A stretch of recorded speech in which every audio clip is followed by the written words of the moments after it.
Hi girls. Okay, before we begin, can I ask you to just relax, get comfortable, take a nice deep breath in, and on your exhale, let those shoulders drop right down. Long, slow exhale. Really relax. And you can do 3 of those for me while I'm talking. If you hear crinkling, it's because I'm sitting at my art table, which has a protective cover on it.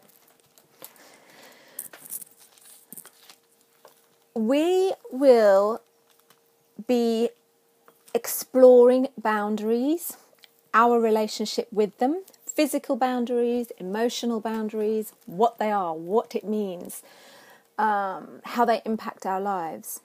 But honestly, you could do a year-long course on this, so it will be a starting off point for you, this 21 days, 3 weeks, that will give you some tools, some questions, some prompts that you can take from here on out.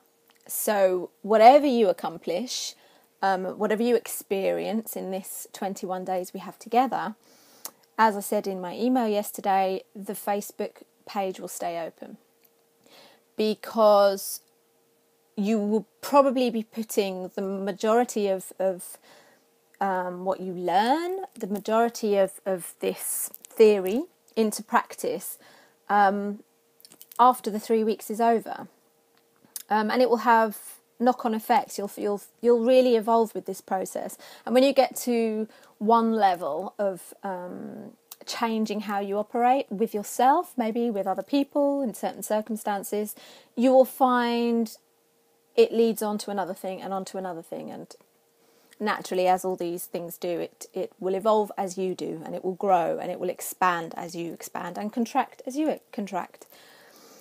Maybe you've experienced already by now, when you read something incredibly inspiring, you learn something new, maybe when you go through a challenge and you feel like you've overcome maybe a limiting belief, or you gain confidence in an area where you didn't previously have some confidence, or you weren't so strong with, then maybe later on, and you think, I'm there, I've sussed it, I have got that nailed.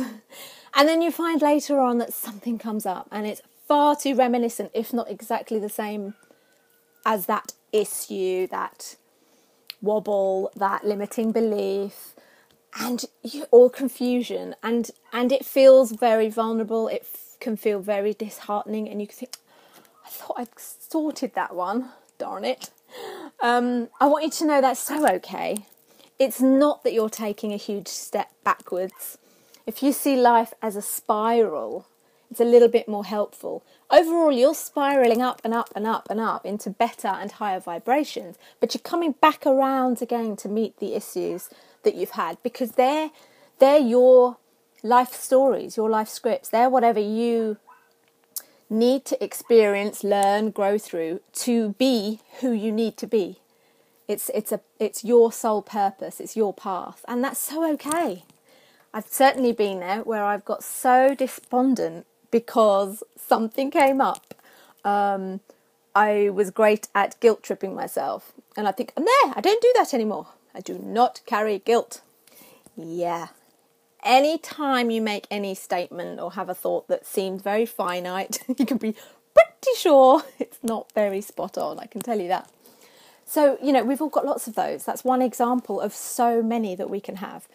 So I want to say that right now so that, you stay chipper and you don't worry about those things. We're all going to be at such different places with this stuff. We're all going to have different ideas about what boundaries are, what they mean to us, how we've been with them and experienced them in the past.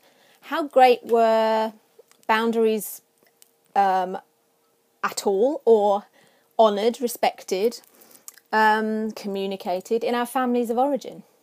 It can be pretty appalling sometimes. Or was our experience of that really great?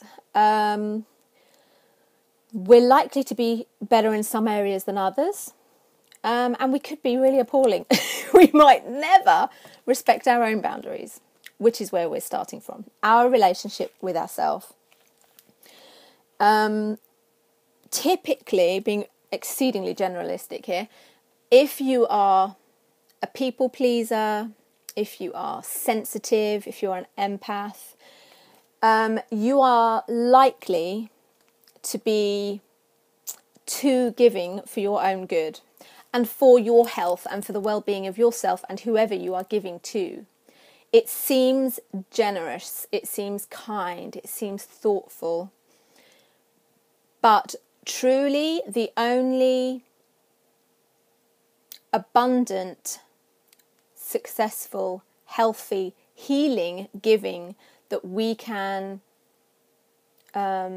giving that we can give, that so doesn't make sense, to another person is from our full cup, from the overflow of our cup. We need to fill our well or fill our cup first. The analogy, sorry if you've heard it a billion times, to put your oxygen mask on in the aeroplane before that of anybody else, even children. It's an analogy well used, and there's a reason for it. Because our instinct, unfortunately, would be, no, I must help. It's always so much easier to do something for another person, isn't it? To show kindness. The language we use on ourselves half the times in our mind compared to how we would speak with, and I'm not just talking another human being. I want you to consider not how you would speak respectfully to an adult, but that tender, very kind type of language you would use with a young child or a baby. That's the kind of place I would love you to get at for yourself. That is self-love. So yes, it's not going to be too helpful if you're busy passing out and getting in the way of the air stewards and stewardesses whilst trying to get that oxygen mask on the child, when you could take those few seconds to first get yourself sorted, and then you can not only just help that child, but you can help a heck of a lot of other people on that plane. You can take the strain off of the air stewards, the cabin crew. Do you know what I mean? You have far more of a positive effect because you sorted yourself out first. You took care of your needs and your well-being first.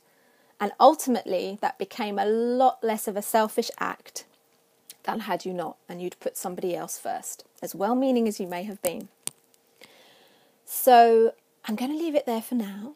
And all we're going to think about, if you have a journal or a lovely new notebook, great excuse to buy a new notebook if you need one. Look, I got myself some gorgeous pens. These aren't, oh, it's coming a bit unravelled. Can you see that? Love it. Oh, this one's so cool. Check that baby out. Woo woo. It just makes it so much more fun and exciting. So that's what this is about, play. Yes, I would love you to keep a journal, to make notes of your thoughts, as any email, video, any prompt triggers any kind of reactions, responses, thoughts, feelings. Using a funky pen, preferably. And I want it to be fun. I want you to play with it. This is it. From the very beginning, I want you to give yourself permission to love yourself, as I said, tenderly, kindly, like a child. If you don't believe you deserve great things, there will be no reason for you to maintain or communicate or ask for anything you need. Boundaries are irrelevant. You need to feel that you deserve to be respected and you deserve to be heard. So that's where we're going to start. The practice from right now of how tenderly can you be with yourself, how kind, like crazy kind, crazy tender. You know, take the pressure off, take the critical mind off. When you hear it, if you're trying to get rid of it, I just want to bring this up. When that little chatterbox goes off that isn't too kind, trying to push it away gives it more energy to butt up against. Rather, listen to it, honour it, and say, it means well, it means well. So you just say, I hear you, and then replace it with the thoughts you would like to be thinking and the words you would like to be saying to yourself. So this week is about our relationship with ourselves. Boundaries begin here, inside. And they are seemingly, they show up in places that seem so unrelated, so small, so insignificant. I'll give you an example. This week I've been working through something, working through something. I have been doing a task, and it's not a long ongoing thing. So I'll tell you what an easier example is. Reading a book where you go, I'll get to the end of this page and then I'll stop and I'll go to sleep. I'll go and do whatever the next thing is. Okay, I'll get to the end of the next chapter and I've been doing that with my work. I'll get to the bottom of this page and then I'll stop there. And of course I keep going and I keep going. And I'm constantly trampling on. It seems insignificant. It seems not important. And it may well not be. However, when you're doing that kind of unchecked thing, I haven't set a timer. I haven't agreed with myself that I'm going to stop after a certain time, except for when I then make that statement in my mind. And then I'm completely ignoring that statement. So I can end up sitting too long at the computer. Not getting enough sleep, maybe, if you're reading well into the night and you just can't stop. Whatever it may be. And so for me this week, I haven't been getting enough exercise because I've just trampled over my own boundaries. So it can seem, as I say, it can show up in the really small ways. And that's what I'd like you to be looking for this week. Really get self-aware on those little places where you have not stuck to. We don't need to be rigid through life. I'm not talking about sticking to rules, only, if you put a set time and you absolutely have to stop at the end of that time. Sure, there's a place for go with the flow.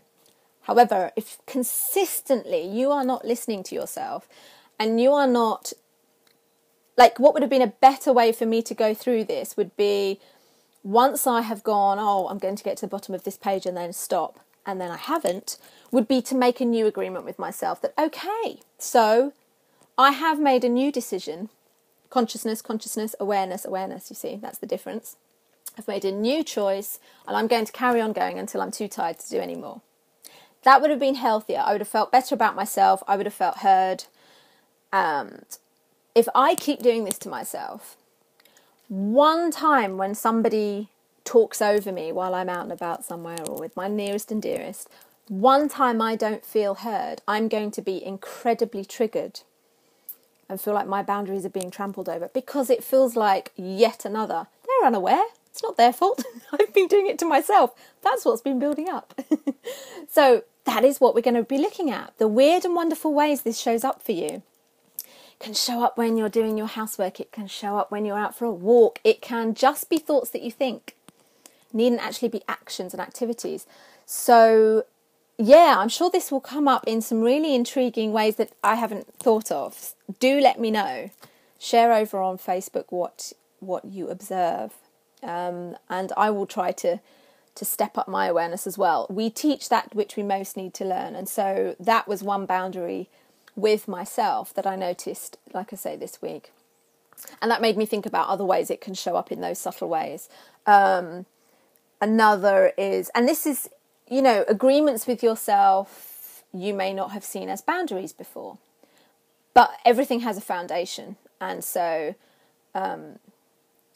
changing goalposts or not sticking to an agreement you made with yourself and your own life balance going out of whack, forms the foundation for the rest of our lives.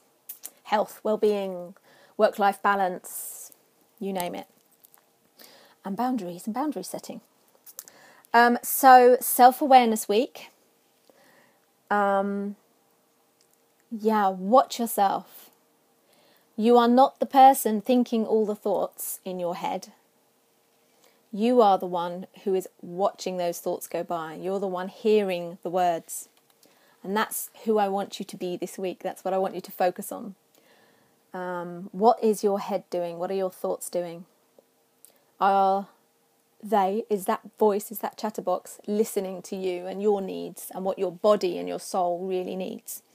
Where are you not honouring some boundaries or constantly, quite repetitively, not respecting yourself? Okay, well, I will see you tomorrow, ladies. I'll see you over on the Facebook page. Bye-bye.